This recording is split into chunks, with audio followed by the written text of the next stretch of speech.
Hi, I'm Melanie Dyer. You're watching Live on the Lot on Skippy TV, and I'm here with old country songman Andrew Swift. Hey. Hey, how you doing, Oh, man? good. How are you? Good, thank you. It's good, nice and early for you to be here this morning singing. Yeah, it's not too bad, but with the gig last night, it's all right. You're still warmed up. Just been warming up. So you're on your tour for Yes. your album. So it was part of the autumn tour for the album. Yes, yeah. I'm sure I'll do a winter tour as well. Yeah, and spring and then And summer. spring, yeah. It's just easier than to say, oh, this is my winter tour or this is my autumn tour. You had to call it something. Well, then I don't have to think of names all the time. Basically, this year I want to be touring the album, so if Yeah. I just break it up into seasons.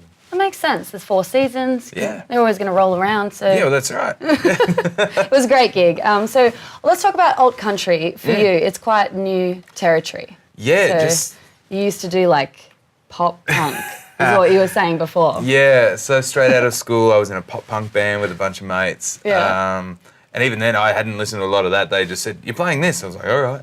But you wound up on Rove, like as a house band. Yeah, we worked hard, and I was just playing guitar and doing some backing vocals, and Just doing that on Rove, that's fine. That's nothing. yeah, well, it was a highlight for sure. It was, and like we were pretty buzzed to be doing that. But yeah, so. But then it was probably nearly 10 years ago that it probably is 10 years ago I stopped playing with those guys and started doing solo stuff. But because I come from Melbourne and we'd been doing pop punk, people would go, "Oh, your stuff's got a bit of a country vibe." And I'd be like, "Don't use that C word with me."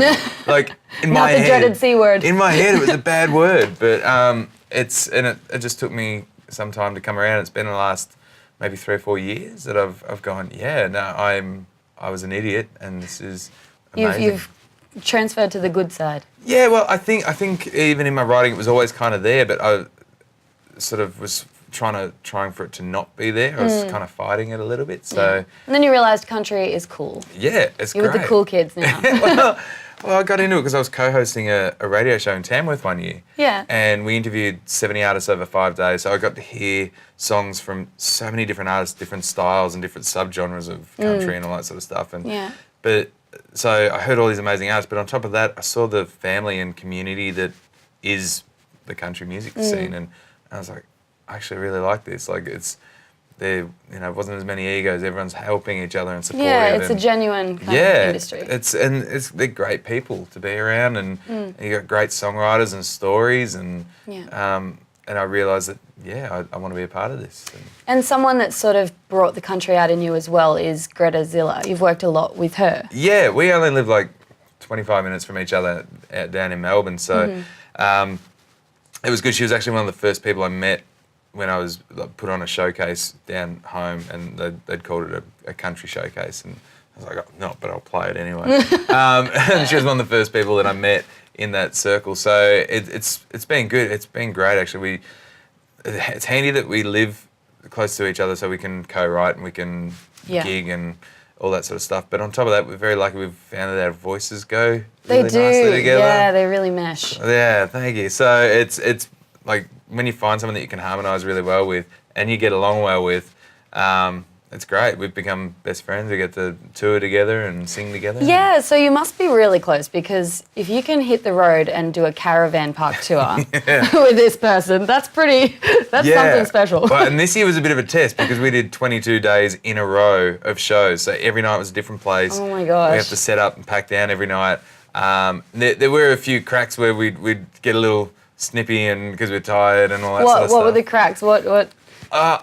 It's just that tiredness that you get, that fatigue, and I can't even remember what it was. It was for some reason we were irritable at each other, and I think I've pulled out the old, "What's your problem?" And it was probably me. I definitely would have been the problem. Oh, it's definitely you. I know it was you. I know it was me. 100%. I'm sure that I'm difficult at times. So but it was just, and then 5 minutes later we're packed up and we're playing cards and having some teas and bickies while we nice. relax at the end of the night. That's good mates. And how do you go, like, living in a caravan, though? Essentially, like, I've seen your caravan. It's tiny. you're not a tiny small person. No. It's a tiny small caravan. Yeah, it is. And How do you do that? I fit in there pretty comfortably, actually. Yeah? I mean, it's basically spooning in the fetal position. Yeah, that's the fetal position. No, I can stretch out. It's deceiving. It's like a little Harry Potter thing. Like you open the door and you go, oh, there's a whole room in here.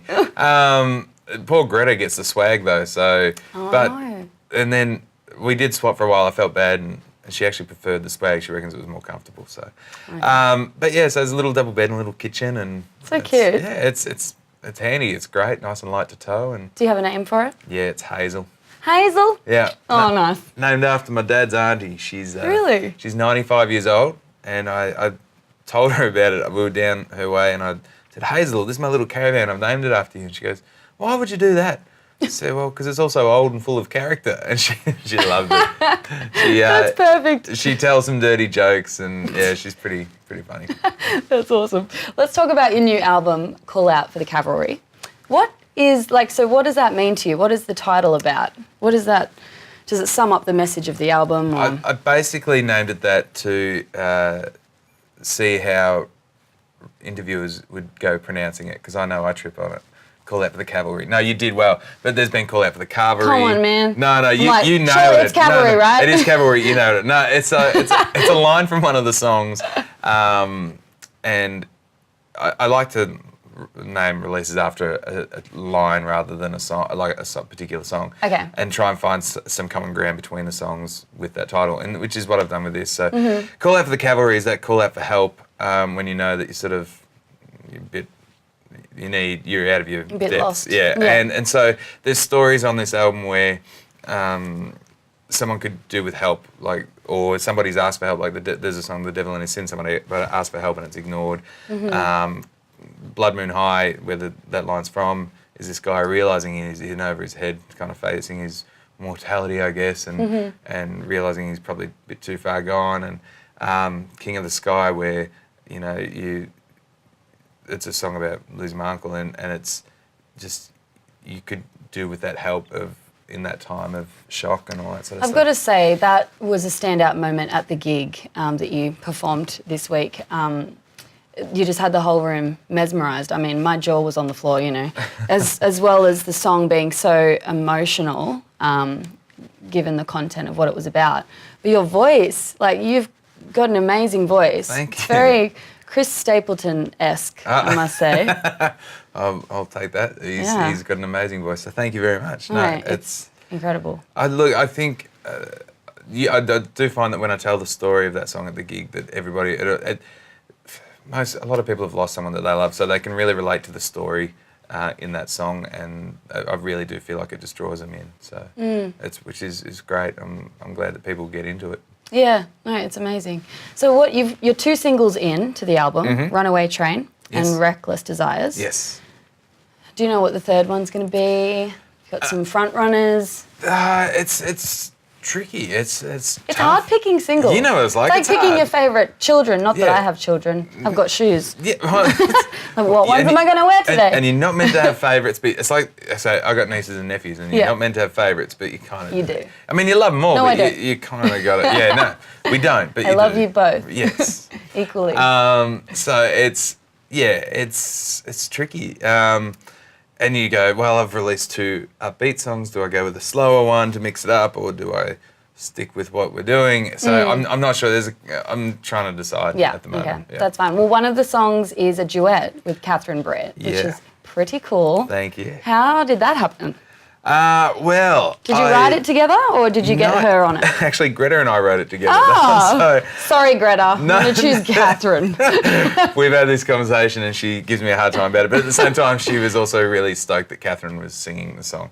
That's cool. We didn't actually write it as a duet. It was just written as a, this is who I am, take me or leave me kind of song. And when I was getting ready to record the album, I knew that I'd like to have someone sing on there, just to keep it fresh. Fresh. And I've been a fan of Catherine's pretty much since I came into the country music stuff, and I'd met her briefly at Tamworth a couple of months before, and that was awkward anyway.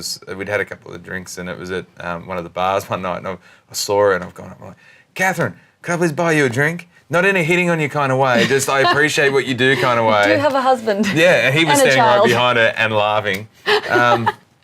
But we got chatting and but then when I had to call her to ask, I was so nervous. Yeah? I was really Sweaty nervous. palms? Sweaty palms. I was ringing Greta. I'm like, what do I say? Did you practice? Hi. Yeah. Hi, this is Andrew. Yeah, and anyway, I felt like I was in high school asking a girl out on a date. Yeah. But it was better than high school because she said yes.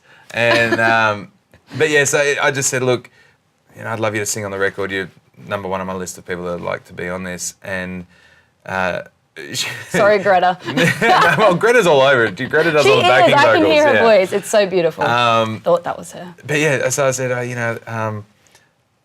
she goes, well, can I hear some of your stuff? I'm like, oh, yeah, of course. So I sent stuff through. Who are you? Yeah, pretty much. And I sent a couple of songs through and I didn't hear for a week. And I was like, oh, it turns out she just forgot to get back to me. She really liked the songs and was happy to do it. Oh, that's good. And I figured Fire and Ice would be a perfect song for her because she's such a strong person and she's very much take it or leave it when it comes to Catherine. So I thought that should be perfect. That's a perfect song. So we made it a duet. It's kind of singing at each other. Yeah, it suits you guys. Your voices mesh like yours and Greta's. Thank you. So, okay, last night you had some cool merch. You had fly swatters. What? Okay, is that because you did the Caravan Park tour? Yeah. Okay. Yeah, so... would have come in handy. Yeah, basically Greta and I we thought, let's do fly spots. So they're left, the ones that I'm selling at gigs, they're from the Caravan Park tour.